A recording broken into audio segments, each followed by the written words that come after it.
everybody, and welcome back to another showcase for Halo Reach Slipspace.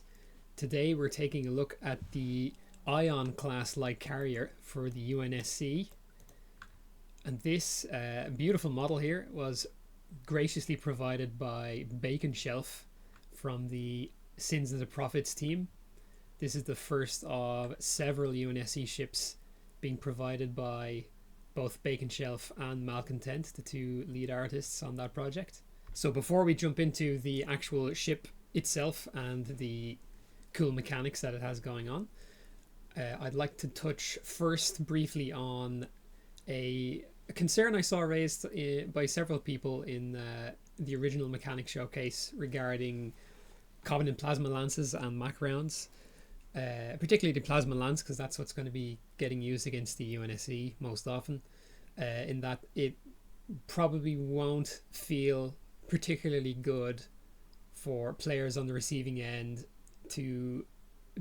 for it to be capable of simply killing them right off the bat in one shot, even though it is quite a big risk for the Covenant to deploy it straight off the bat.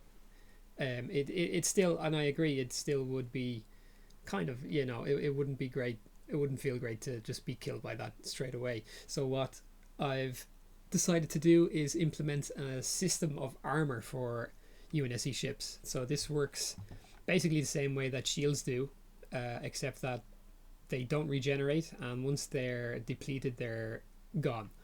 So you'll see here, if I take out my trusty Magnum loaded with Mac rounds, if I shoot at the reactor on this ship, which is here, the armor stops it. A second Mac round stopped, but it broke the armor, and then a third round kills the reactor. So that's how armor is going to work for UNSC ships, and depending on the ship it will have different value of armor. So for example, you saw there it took 2 Mac rounds to break the Ion's armor, but on the Paris, which is the other ship I've set up for testing this, it only takes 1 to break, and then the second one will kill it. So in this way it will take at least 2 plasma lances against an intact UNSC ship to score a reactor kill, and that's quite an investment, because that's 2 ships that are going to have to completely drop their shields to achieve that. Now of course the sensible way of dropping armor would be to instead use your plasma torpedoes to break the armor first, and that's kind of the intended way that the Covenant will begin engagements, and to whittle away at Covenant or UNSC ships to make them vulnerable to a reactor kill, is to use their more standard weaponry. Strike craft as well will chip away at armor. Obviously they're not going to be super effective at that, but they can be used for that purpose. So another thing I wanted to touch on quickly before we jump in was regarding the full-scale vehicles, these strike craft here, UNSC and Covenant ones. I should have made it clear, and it was a mistake to include these in the lineup without explaining them in the original video, but these full-scale objects are not intended to be used at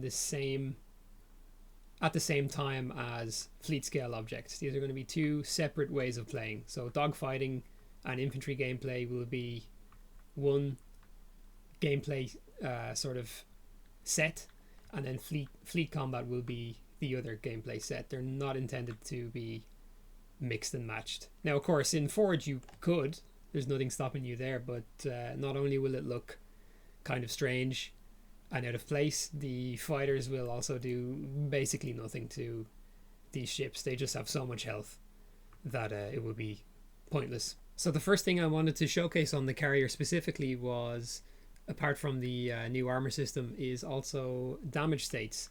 So this is basically a test for what all the other ships are going to receive in time. I've basically broken down the ship into various sections. So you would have, for example, the prow, this hangar here, the dorsal section, the aft section, the bridge, these kind of side engines. These are all separate damage sections, and so when you get rid of the armor, you can see the when that section takes damage, it applies damage effects. Same on the hangar, brow, the ventral side there, this engine. So this is kind of what damage is going to look like on the UNSC ships. I'm also going to be adding At 50% health, there's going to be a little explosion and a trail of fire. And then at 25% health, there's going to be another explosion and a trail of fire at a different location on each ship. That's going to be a visual identifier for how much damage you've taken, and to the enemy how much damage they've done. You can see this is locational, so this entire prow is set up as one area, but this side of the hangar is intact. These two hangar areas are separate sections, same as these cowls. If I shoot this one on the left, the one on the right is still intact. And so I've also added in different values of damage scaling to certain areas. So the bridge on each ship, which is this section here on the carrier. Ooh, that's a kill. Let me just reset here. So if you hit the bridge with a weapon, it will inflict double damage to the ship, and if you hit the engines, it'll inflict 50% extra damage. So there will be sort of a locational damage in that sense on each ship. Obviously with the Covenant, with their shields, it's going to be harder to be able to inflict that. But for example, on the destroyer, these engine pods will become a 150 damage area, same as the one under here. Now Covenant ships are known for having their bridges sort of in the center of the ship, in a like a protected sort of bubble. So it won't be possible to hit the bridge on them. But archer missiles make quite a mess of Covenant ships once their shields are down anyway, so it shouldn't be that much of a disadvantage to the UNSC. And the bridge areas on the UNSC ships are quite small. So like on the Paris, it's this upper structure here. On the dorsal side, it's quite a small target, relatively. On the Paris, it's even smaller. It's this little tiny bit here. This little window. I might make it this sort of structure here to represent that there's more bridge area behind it. Similarly on the Marathon, it's just this little section here. So most UNSC ships, it will be hard to actually hit the bridge. But the engines are a different matter. They have quite large engines on most of these ships. So that'll be a much more valid target. So that's enough about all that. Let's actually jump into the Eion here and show you what it's got going on. So as I said, this is intended to be a carrier, and as such its offensive armament is quite limited. It's got a Mach, like most UNSC ships. It is meant to have archer missiles. I don't think I'm going to give it archer missiles because, well, for one, a vehicle can only have 4 weapons attached to it, and I would rather it have point defenses than archer missiles, I think. But it has 2 types of fighter craft then. It has defensive fighters and it has longsword bombers. So first I'm going to show off the defensive fighters. This is pretty cool mechanic. So normally you're not able to target friendly ships. You're not able to, or friendly targets in general in Halo. You're not actually able to lock onto them, but I've managed to find a workaround. So if you left click while you have the defensive fighters equipped, you'll see it shoots out this little laser, this little ping, and that is tagged as an enemy. So when it attaches to an object, it becomes physical and it can be then locked onto. So then you can tag a friendly ship with a ping like that, and then if you hold left click, you will launch 4 defensive fighters. And these work similarly to the strike crafts on the Covenant ships. When they reach their target, they will start to circle. But instead of creating damage effects in front of them on a recurring basis, they instead have very large spherical collision models, these things here. And so what happens is, if projectiles that are tagged as the strike craft that match the correct criteria, if they interact with these collision models, they explode. And so I can show you that in action here. So I've launched a wave of Tarasques from this destroyer here, and they're now en route to the Halcyon. You can see the defensive fighters are still circling, and when they reach their collision models, they're destroyed. Just like that. And this is really cool. I was trying for a while to figure out how to get them to shoot down Tarrasques and ticks without also getting themselves killed or destroying each other, because the damage effect idea won't work, because the Tarrasques have to be immune to that, to not destroy themselves, and therefore they'd also have to be immune to anything similar coming from another source like these. And so it turns out that, yeah, just having a really big collision model kind of acts as having an AoE sort of damage effect, but in a different sort of a different aspect of it. So that was really cool. It was a great discovery, and I'm really happy that it works.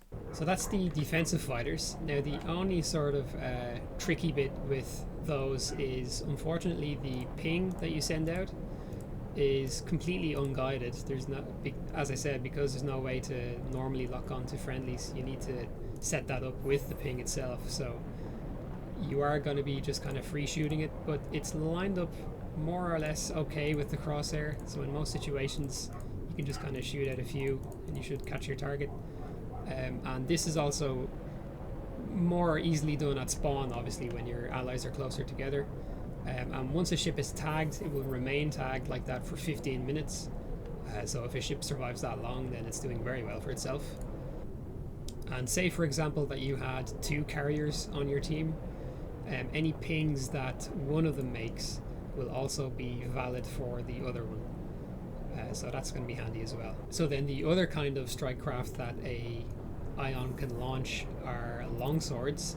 And these are longswords equipped with low yield nukes, so they're for striking directly at enemy vessels. And this weapon has the longest lock-on range in the mod. The intent is that the carriers are staying well away from the front line, because they will have no evasive thrusters and very limited actual offensive weapons other than the bombers. And so when I lock a target, if I left click, I will launch 3 longswords from the left hanger, and if I hold click, it will launch 3 from the right hanger. Now, as you can see, if I get up to these are actually little models of longswords at the appropriate scale, which is pretty cool. And as they travel, as you see here, they will travel as longswords for 20 seconds. Now, if they collide with a target during that time, they impact harmlessly. But after 20 seconds, they launch a nuclear missile. And those are definitely not harmless. They're not as effective as the nukes on capital ships. For example, 6 of these low yield nukes from the longswords is enough to take down the shields of a corvette entirely. And they will take the shields of a battlecruiser down to about 60%. So they're strong, but not overbearing. Now, they can be shot down by defense lasers, but as you can see, I've launched 6 of them at this cruiser, and they're very hard to see until they actually become nukes. And even then, they are quite a small lens flare, and I think I'm probably going to make them a little bit smaller even then. You can see you can shoot them down, but there I've overheated, so the last 2 are going to get through. So the intended way to use those is from the back line. As I said, the carrier, it's a solo crew ship, and I don't think it will fare very well in 1v1 situations. It will definitely shine best in full fleet compositions, where it can kind of launch those long swords, which can then come in from an unexpected angle, and kind of cause havoc that way. Also, ignore the HUD coloration. I'm just kind of experimenting with things that look visible all the time on this map. The sort of default light blue is really hard to see when you're looking down here, and kind of so is this green. I might even make it yellow, but that will just be for the UNSC. And then the Covenant, the elites, will have sort of a pinkish purple HUD, which will be a lot more fitting. Right now this doesn't look great in this cruiser, but yeah, as I said, just experimenting. So the way these longsword projectiles actually function is they spend 20 seconds at a speed of 70 world units per second, and then after those 20 they are set to trigger that effect and also speed up to, I think it's 700 or maybe 250. I think it's actually 250 world units per second. So those nuclear missiles are technically still the longswords. What happens is when they turn into nukes, they're spawning a crate object, basically a scenery piece, that is also a longsword. So it looks like it's launching a nuclear missile instead of just turning into one. So you'll see if I follow this, when it turns into a nuke, it's turning off its engine end flares, turning on the nuke and the contrail, and spawning this crate object that's also a longsword, which hangs around for 10 seconds. It just kind of helps to sell the illusion that these are actually fighter craft launching a missile rather than just a fancily dressed up projectile. So that's the Eion-class Carrier for the UNSC. I hope you've enjoyed this little showcase, and stay tuned for more in the future. I think up next will probably be the Point Blank class Prowler, which is going to be interesting. See you later.